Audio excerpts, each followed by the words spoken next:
पसंद सुना ठीक ठाक है। ठीक है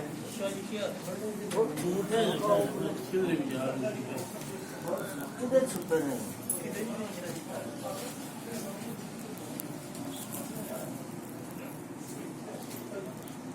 सादा गिलास पानी दे